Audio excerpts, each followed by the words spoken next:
구약 성경에는 고대 이스라엘 주변에 여러 나라들이 있는데요. 그들의 민족을 잠깐 살펴보면 구약 성경을 이해하는 데 훨씬 더 많은 도움이 됩니다. 먼저 이집트와 레반트 지역입니다. 힉소스, 아모리, 하피루, 샤슈에 대해서 살펴볼 건데요. 이스라엘이 이제 여기 사해를 중심으로 있고요. 이 지역을 이제 가나안 지역이라고 하죠. 그리고 이 전체 지역을 레반트 지역이다 부르기도 합니다. 그리고 이쪽 지역에 있는 나라들이 이제 바벨론, 그리고 위에 있는 나라가 아시리아. 여기 이 니느웨라고 하는 곳이 요나가 가서 선포했던 그 지역이죠. 그리고 성경이 정말 많이 나오는 아람, 수리아 지역. 그리고 시돈 지역이 바로 피니키아가 되겠고요. 그리고 이쪽 땅, 요 해안가를 중심으로 있었던 나라가 민족이 바로 블레셋 이 되겠습니다. 예, 힉소스라고 하는 민족이 나오는데요. 이집트 제2중간기 기원전 한 1600년대 7세기 16세기를 거치면서 이집트의 나일강 지역을 실제적으로 지배한 그러한 세력입니다. 그래서 이 힉소스 민족이 성경에서 봤을 때는 요셉이 이 이집트 땅으로 들어갔을 때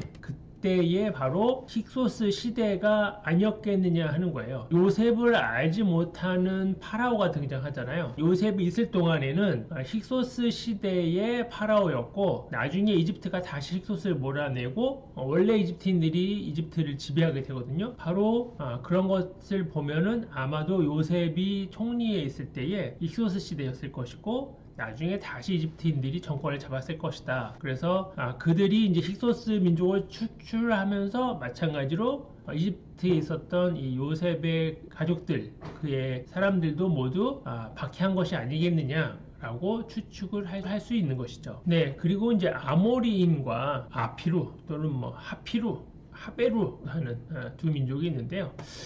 세머를 사용하는 이스라엘도 셈족이지 않습니까? 바로 북석 셈족인들의 언어인 세머를 사용하는 사람들입니다. 이 아모리인들이 대규모로 가나안 지역에 정착하게 됩니다. 그게 역사적으로 있는 이야기거든요. 아브람 가족이 갈대아 우르를 떠나서 하란을 거쳐서 가나안 땅에 정착한 것과 비슷하게 바로 이 아모리인들이 고대 이스라엘 사람들 민족들과 아주 민첩하게 밀접 있지 않았겠느냐 생각을 하는 겁니다. 그 다음에 이제 중요한 또 하나의 민족은 이제 아피루 또는 이제 하비루인데요.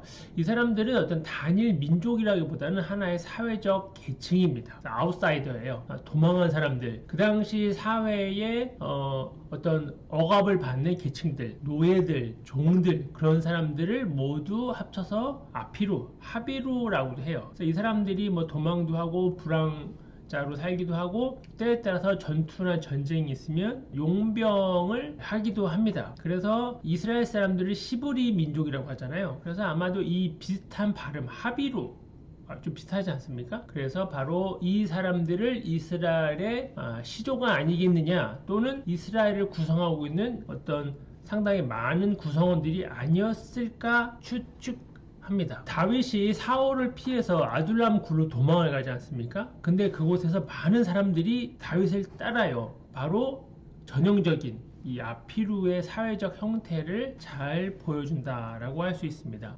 성경의 몇몇 구절에서 이 아피루는 어떤 사람들이냐면 약하고 가난하고 법적인 보호가 필요한 노예와 같은 사람들로 등장을 해요. 출애굽기 21장, 신명기, 예레미야 이런 데 등장을 하는데요. 이 히브리어에서 이브리, 이 아피루를 우리 성경에서는 모두 히브리로 한글 성경에서는 번역을 합니다. 그래서 아마 그러한 사람들의 모습 속에서 고대 이스라엘의 구성원들의 한 측면을 볼 수 있지 않을까 추측을 합니다. 또 하나의 그 명칭은 샤슈라는 명칭인데요. 이 샤슈라고 하는 명칭은 성경에는 등장을 하지 않습니다. 근데 고대 이스라엘이 있었던 그 시대에 문서에 보면 나옵니다. 이집트 문서에 샤슈라는 사람들이 등장을 하는데, 남부 트랜스요르단, 에돔과 세일 지역에 있었던 유목 집단 또는 그냥 집단이에요. 파라오 아메노테 3세의 비문에 샤슈의 땅라고 하는 용어가 나옵니다. 그래서 이집트 문서에 보면 람세스 2세가 샤슈의 땅을 파괴하고 세일산을 인용했다라고 했습니다. 에돔이 샤슈 부족을 언급한 경우도 있어요. 그래서 아마도 이 샤슈가 또 이스라엘의 기원이 아닐까 국가 취육을 하는 것이죠. 이스라엘의 중심으로 오른쪽에 있죠. 메소포타미아 지역입니다. 수메르, 바벨론, 아시리아가 등장하는데요. 먼저 수메르와 바벨론은 고대 문명의 발상지인 이 메소포타미아 지역, 유프라테스 티그리스 지역에 있었던 문명입니다. 이것이 이제 수메르인들의 문화 중에 하나인 그들의 쇠기 문자입니다. 가장 오래된 문자입니다. 수메르인들이 문자나 도시국가 성문법을 만든 정말 놀라운 그런 민족이었는데요. 그래서 수메르인들의 그런 신화를 보면 이스라엘 신학의 우주론과 사회 구조에서 간접적이지만 어떤 공통된 것을 또 볼 수 있기도 합니다. 그리고 이제 바벨론, 우리가 많이 들었던 바벨론 지역이죠. 성경에 나오는 바벨론은 신바벨론이에요. 그래서 여기에 나오는 바벨론은 구바벨론입니다. 함무라비 법전이 나온 바로 이 바벨론인데요. 창세기에 나오는 홍수 이야기가 있죠. 노아의 홍수. 그것과 비슷한 길가메시 서사시가 있고요. 또 함무라비 왕이 만든 함무라비 법전이 있죠. 그래서 이스라엘은 이 문화들을 수용하기도 하고 공유하기도 합니다. 그러나 여호와 신앙, 야훼의 유일한 신앙으로 이스라엘 사람들은 전혀 다른 신관을 갖게 된 거죠. 자, 우리가 이렇게 말할 수 있습니다. 21세기를 사는 대한민국 사람들은 어떻게 삽니까? 한글을 쓰고 또 이 시대에 통용되는 과학이라든지 정치라든지 문화를 다 공유하지 않습니까? 그런데 그러한 모든 문화를 공유하되 그리스도인들은 하나님에 대한 유일한 그런 신앙을 갖고 있죠. 우리 주변에 여러 다양한 또 다른 종교들도 있습니다. 이 21세기에 살아있는 그러한 문화, 사회, 정치의 바탕 위에 여호와 신앙을 갖고 있는 거잖아요. 그러니까 고대의 시대로 되돌아가 본다고 하면 혈연이 셈족이잖아요. 이 바벨론 사람들도 다 같은 셈족입니다. 같은 언어를 쓰는 사람들이 갖고 있는 공통적인 것이 분명히 있어요. 그리고 그런 공통적인 어떤 문화, 세계관 위에 이스라엘은 매우 독특한 여호와 신앙, 유일 신앙을 갖고 있고 그것이 계속 지속되었다. 이렇게 보면 더 이해가 쉽겠습니다. 아시리아는 722년에 이스라엘을 멸망시키는데요. 733년에서 730년에 티글랏 빌레셋 3세 다메섹을 정복하고 북이스라엘 왕 베가를 폐위시켜요. 그리고 자기들 마음대로 호세아를 왕으로 삼습니다. 그리고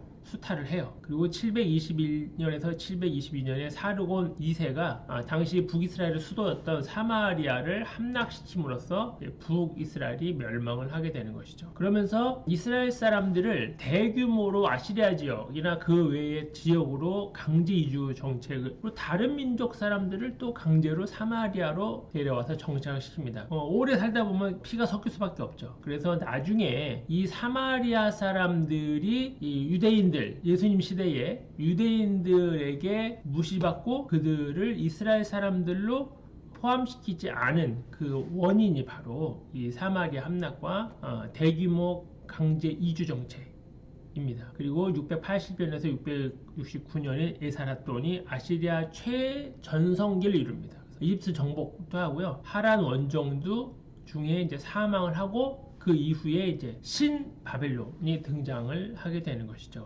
이제 히타이트가 있는데요. 철기 시대의 햇사람, 성경에서 이제 햇사람이에요. 이 히타이트가 이스라엘 사회의 아주 중요한 외부인인 거죠. 밧세바의 남편인 우리아가 이 햇사람이에요. 이제 세계사에서는 이제 히타이트 사람이 되겠죠. 그 다음에 이제 페니키아, 아람. 페니키아는 지중해 해안 지역에 있었던 두로, 성경에 보면 두로, 히람 이런 나라가 나오잖아요. 솔로몬이 예루살렘 성전을 지을 때 두로 왕을 통해서 많은 도움을 받잖아요. 바로 그 페니키아입니다. 해상 무역과 성전 건축 기술로 이스라엘을 돕고 아주 많은 관계가 있죠. 그리고 이제 아람인데요. 아람은 또 구약성경에서 아람 시리아 부르는데 바로 이스라엘 위에 있습니다. 그래서 이 아람은 특히 이제 아람어가 히브리어랑 사춘 언어입니다. 근데 이 바벨론이 이 지역을 다 정복할 때에 바벨론의 언어가 아람어였거든요. 그래서 아람어가 오랫동안 몇백 년 동안 그 지역의 국제 공용어가 됩니다. 뭐 오늘날의 영어와 같이. 그래서 이게 어느 정도 아람어가 어느 정도 공용어냐라고 하면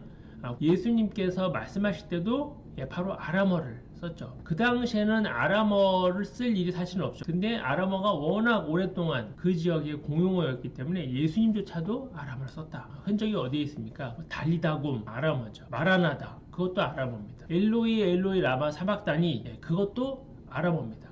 예수님 시대에도 아람어를 여전히 공용어로 썼다 하는 것을 볼 수 있죠. 그 다음에 이제 해양 민족인 블레셋입니다. 이스라엘에서 블레셋은 아주 뗄래야 뗄 수 없는 그런 앙숙이었죠. 대표적인 인물이 바로 골리앗이 되겠습니다. 이 람세스 3세 비문의 필레셋으로 등장을 해요. 그래서 에게해의 지역 문화의 특징인 이색 토기와 돼지뼈 유물이 발견됩니다. 이 블레셋이 오늘날 이제 팔레스타인의 이름이 여기에서 나왔습니다.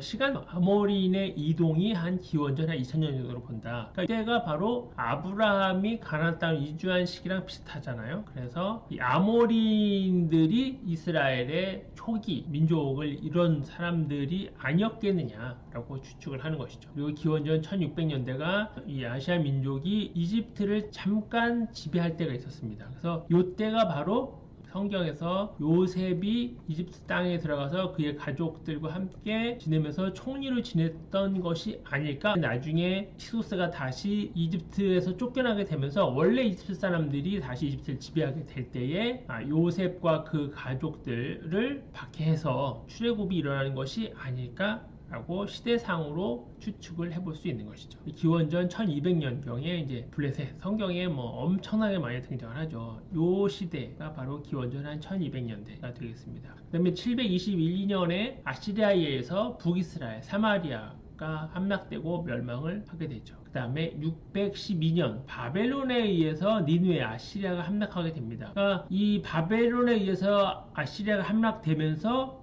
바벨론이 이제 남유다를 공격하게 되는 것이죠. 남유다뿐만이 아니라 이집트, 시리아 그쪽을 다 정복하게 돼서 어마어마한 제국을 이루게 되거든요. 결국은 이 바벨론에 의해서 86년에 남유다가 멸망을 하게 됩니다. 그래서 바로 이 시간 586년과 702년 구약 성경의 퍼센트를 차지한다라고 볼 수 있겠습니다. 그리고 시대 한 기원전 한 1500년대 이때가 출애굽 시기로 보는 것이죠. 근데 실제 출애굽 시기는 아마 역사 학자들이 봤을 때는 한 1200 정도 실제 출애굽으로 봅니다. 1500년 기원전 1500년은 성경을 기준으로 했을 때 아마도 1500년이 아닐까 보는 것이고요. 여러 상황 실제 상황으로 봤을 때는 1250년이 출애굽 시기로 볼 수 있다라고 말씀을 드릴 수 있겠습니다. 다음 시간에는요 성경에 등장하는 여러 상황들 그리고 고대 이스라엘의 생활상을 엿볼 수 있는 또 고대의 몇 가지 중요한 문서들을 한번 해보도록 하겠습니다. 감사합니다.